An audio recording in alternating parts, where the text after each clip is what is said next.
भूतिया गांव। एक समय की बात है। भथुरी नामक गांव में अक्सर अजीबोगरीब घटनाएं हुआ करती थीं।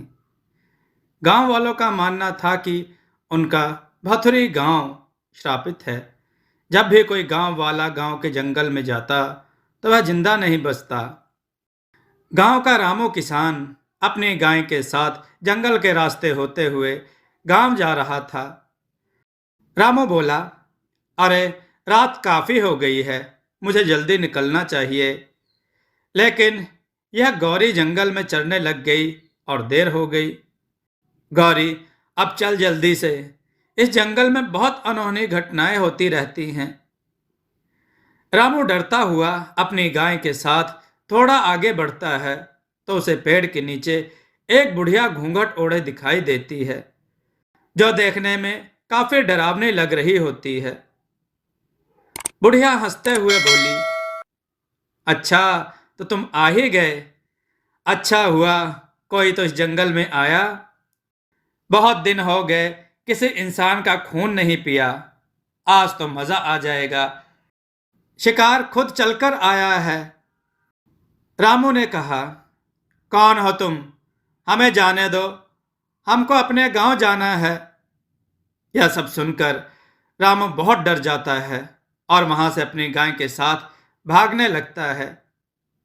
रामू बोला, भाग, अरे तेज भाग मेरी गौरी, नहीं तो आज हम दोनों नहीं बच पाएंगे। तभी वो घूंघट वाली बुढ़िया उसके सामने आ जाती है और अपने लंबे लंबे नाखूनों से रामू को मार डालती है। उसके बाद उसकी गाय को भी। अगली सुबह यह खबर गांव वालों को पता चलती है। गांव के लोग यह जानकर बहुत हैरान हो जाते हैं। गांव में एक आदमी ने कहा, अरे भैया, सुना है उस घूंघट वाली बुढ़िया ने कल रात रामू किसान और उसकी गाय को मार डाला। भैया, यह तो अच्छा नहीं हुआ। दूसरा आदमी बोला, हाँ भैया, अब तो इस गांव में रहते भी डर लगता है, लेकिन क्या करे भैया, गांव छोड़कर भी तो नहीं जा सकते ना। जो ये जंगल है वो गांव के बीच में ही पड़ता है, आखिर जाए तो कहां जाए। ये बोलते हुए वह दोनों बहुत उदास हो जाते हैं। रामू के मरने की खबर उसके घर पहुंचती है। रामू किसान का बेटा राजू जोर जोर से रो रहा होता है। रानी, राजू की सौतेली माँ बोली, अरे रे, अब बस भी कर दे रोना। तेरा बाप तो तुझे छोड़कर चलता बना मेरे ऊपर। आखिर मैं कहां से खिलाऊंगी तुझे रोटी। मेरा तो खुद एक बेटा है और तेरे बाप, जो आज तक एक पैसा भी नहीं जोड़ पाए, छोड़कर तुझे मेरे ऊपर गए। नहीं नहीं, अब मैं तुझे अपने साथ नहीं रख सकती। हाँ, निकल जा यहां से। जग्गू, राजू का सौतेला भाई बोला, अरे हाँ माँ, निकालो इसे यहां से। पिताजी का सबसे लाडला बना फिरता था, अब आएगा मजा। राजू ने कहा, अरे नहीं नहीं माँ, ऐसा मत करिए। मैं आखिर कहाँ जाऊंगा माँ, ऐसा मत कीजिए माँ। पिताजी के बाद अब आप ही तो मेरा सहारा है माँ। वाणी ने कहा, अरे वो सब मैं कुछ नहीं जानती, समझा। तुझे इस घर से जाना ही होगा, जा यहां से। जिसके बाद राजू वहां से बड़े उदास मन से चल देता है। चलते चलते वो गांव के उसी जंगल में आ जाता है। जैसे ही राजू अंदर जंगल में जाता है, उसे डरावनी आवाजें सुनाई देने लगती हैं। वह बहुत डर जाता है। राजू ने कहा, अरे रे, ये कैसी अजीब सी आवाज है, मुझे तो बहुत डर लग रहा है। हे भगवान, इस गांव से बाहर जाने का एक यही रास्ता है जो जंगल से होकर गुजरता है। हे भगवान, मेरी सहायता कीजिए। अबे तो मुझे बहुत भूख भी लगी है और जिस ओर से डरावनी आवाजें आ रही होती हैं, राजू उस ओर चल देता है। तभी वो देखता है कि वहीं पेड़ के नीचे घूंघट में एक बुढ़िया बैठी है। बुढ़िया हंसते हुए बोली, आ गया तू, अब मुझे एक नया शिकार मिल गया। उसके बाद सुनकर राजू काफी डर जाता है। राजू बोला, हे भगवान, अब मैं क्या करूं? तभी भागते भागते राजू एक गड्ढे में गिर जाता है। जैसे ही राजू उस गड्ढे में गिरता है, वो एक ऐसी जगह पहुंच जाता है जहां बहुत रोशनी होती है। काफी बड़े बड़े पत्थर होते हैं और उन्हीं पेड़ के पास एक बहुत ही सुंदर नदी होती है। वहां आसपास अलग अलग तरह के पक्षी और जानवर घूम रहे होते हैं। सबको देख राजू हैरान रह जाता है। राजू बोला, अरे, ये मैं कहाँ आ गया हूँ? ऐसा अजीब सा जंगल तो मैंने कभी नहीं देखा। तभी वो थोड़ी दूर चलता है कि उस जंगल में गांव के वो लोग जो मर गए थे, पेड़ से बंधे थे, और साथ में राजू के बाबा भी थे। राजू यह देखकर हैरान रह जाता है और अपने बाबा के पास आ जाता है। राजू बोला, अरे बाबा, आप जिंदा हैं? आपको पता है, मुझे लगता था मैंने आपको खो दिया, लेकिन आप तो जिंदा हैं। लेकिन आप यहाँ कैसे आए? राजू की इन बातों का उसके बाबा पर कोई असर नहीं हो रहा था। राजू बोला, अरे बाबा, आप बोलते क्यों नहीं? तभी बापू के पास एक अजीब सा दिखने वाला आदमी आता है, जिसकी 3 आंखें होती हैं। राजू उसे देखकर हैरान हो जाता है। आदमी बोला, अरे बेटा, तुम मुझसे डरो मत। मैं तुम्हें कुछ भी नहीं करूंगा। इस जादुई जंगल में आसानी से कोई नहीं आ सकता। अगर तुम यहां आए हो तो जरूर तुम में कोई खास बात अवश्य है। राजू ने कहा, लेकिन आप हो कौन? और यहां पर मेरे गांव के वे सारे लोग मौजूद हैं जो मर गए थे, यहां तक कि मेरे बाबा भी। मेरे तो कुछ समझ नहीं आ रहा है। आदमी बोला, बेटा, मैं इस जंगल में कई वर्षों से तपस्या कर रहा था कि अचानक एक दिन यहां पर एक औरत जो पिचासनी थी वो आ गई। कई वर्षों की तपस्या के बाद मुझे एक मंत्र मिला, जिससे मैं सबसे शक्तिशाली हो सकता था और हमेशा के लिए अमर भी। लेकिन इस बात की खबर उस पिचासनी को लग गई और यहां मुझे मारने आ गई। वो व्यक्ति पिछली कहानी सुनाते हुए बोला। व्यक्ति ने कहा, वो मेरे पास आकर बोली, मैं पिचासनी हूं। मुझे पता चला है कि तेरे पास वो जादुई मंत्र है। मुझे वो जादुई मंत्र बता। मैं इस दुनिया में अमर होना चाहती हूं। आदमी बोला, उस समय अगर मैं पिचासनी को जादुई मंत्र नहीं बताता तो वो मुझे मार डालती, इसलिए मैंने वो जादुई मंत्र बता दिया।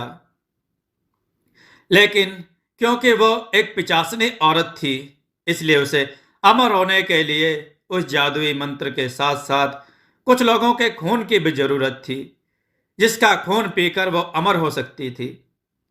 तब से ही पिचासनी अपना भेष बदलकर अलग अलग गांव में जाती है और लोगों को मारकर उन्हें यहाँ इस जंगल में ले आती है और उनका सारा खून पी जाती है। 3 आंखों वाले आदमी की यह बात सुनकर राजू दंग रह गया। राजू बोला, तो क्या अब मेरे बाबा और मेरे गांव के सभी लोग कभी जिंदा नहीं हो पाएंगे?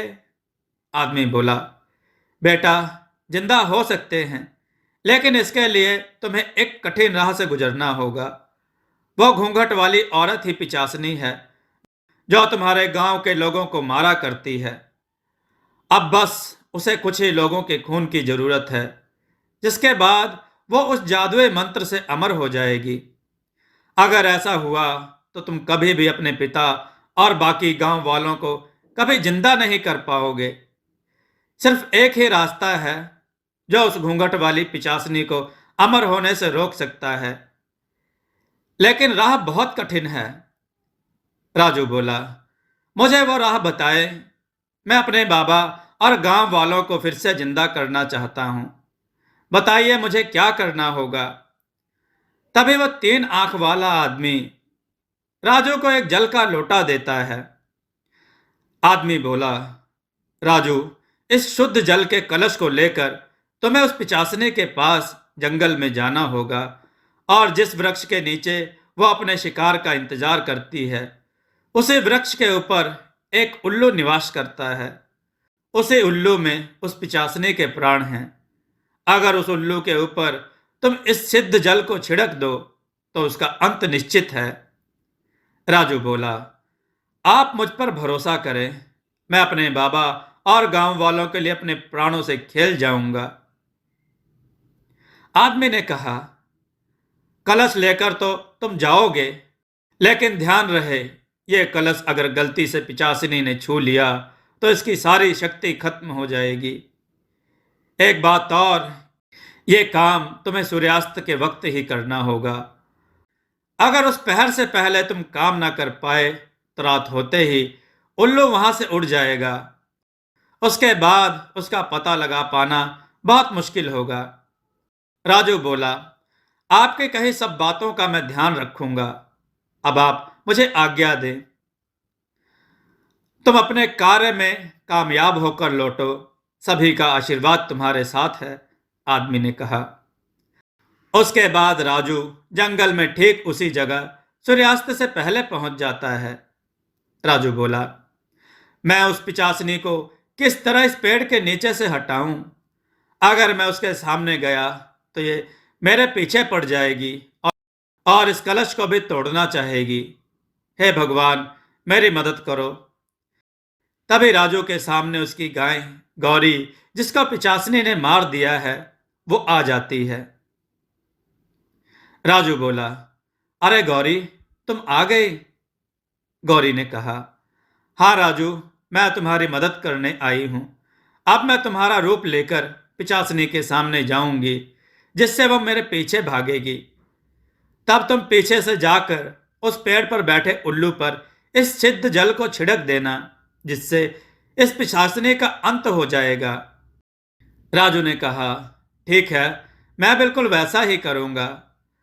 उसके बाद गौरी राजू का रूप ले लेती है।